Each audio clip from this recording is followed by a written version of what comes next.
Does this work? Good evening, everyone. And I do want to first thank Divyansh for his very interesting book.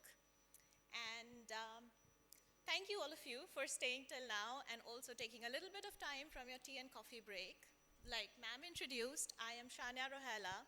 I'm a lawyer by training, a researcher by profession, and a storyteller by passion and way of life, I guess. I've always believed that the light of human civilization and humanity itself has been our ability to create stories and weave in narratives. From the most complex of questions to the simplest of the questions. Why did the chicken cross the road? Why do we look for faces in clouds? Why do we find images of different animals and mythological creatures on our stars? And most importantly, how do we understand life? We do that by creating answers in more digestible, shareable manner, which is tales or stories. And this is nothing new. Everyone today has spoken about the importance of storytelling, right? It reminds me of a quote by Robin Moore, where he talks about inside each one of us lies a storyteller waiting to be unleashed to the world, and what a beauty it would be when such a storytelling would be unleashed. To reflect a little bit on my own journey, I finished my training in law from the University of Cambridge, a university which is renowned for a very famous story, an apple falling on the head of a scientist leading to scientific revolution. Unfortunately, an apple did not fall on my head. Probably it was fortunately because I don't think I did not wear wigs as thick as Newton did, and I don't think I could have handled the weight of scientific revolution. But I think something equally interesting happened. I realized the importance of narratives and stories.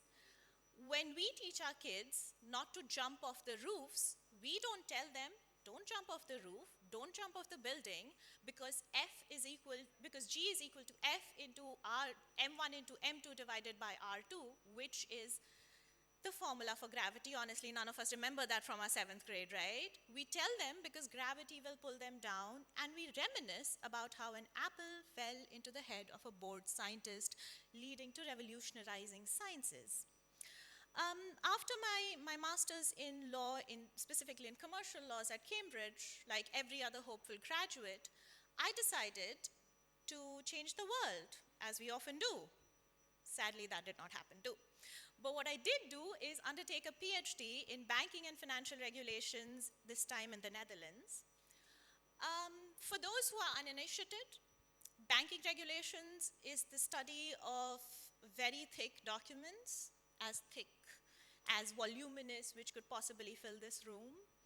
It's the study of how societies respond to crises. Think of the financial crisis of 2007 and 8, by making laws, regulations, which most people even in banks don't understand. So if you think that the villains in fantasy novels are scary, wait till you read banking case studies. After finishing and defending my PhD a couple of years back, I started working in energy transition. At the moment, I have written on the crux or the intersection of financialization of energy transition, urbanization, as well as climate crisis, infrastructure management, all those words, very boring, right? Early this year, I had a little bit of a voice growing very loud inside me, which said, you might be able to read Basel III standards, you might be able to read what RBI is doing, but can you explain the quiet sadness that exists in the heart of a man whom you see every day waiting at a cafe at 6 in the morning while you're way to work?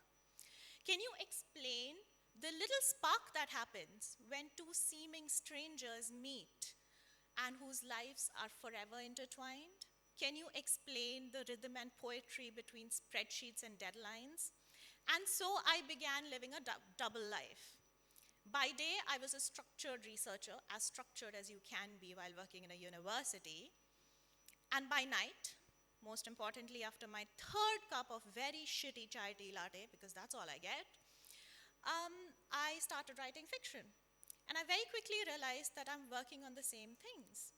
While writing legal scholarship, you look at institutions, you look at collective action. You look at how governments and regulators respond to societies falling and economies rising again.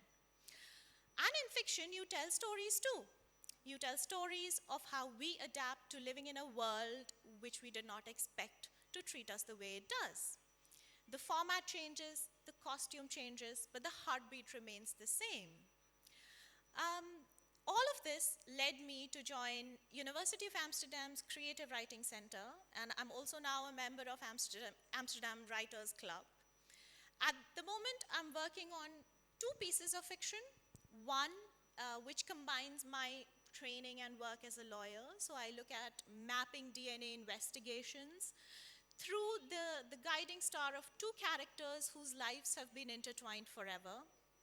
And I'm also working on another piece where I look at short stories based in corporate world. So stories about reality, stories about um, corporate realism, 3 consecutive Zoom calls, and the seemingly boring and interesting lives we lead beneath those glass and steel walls.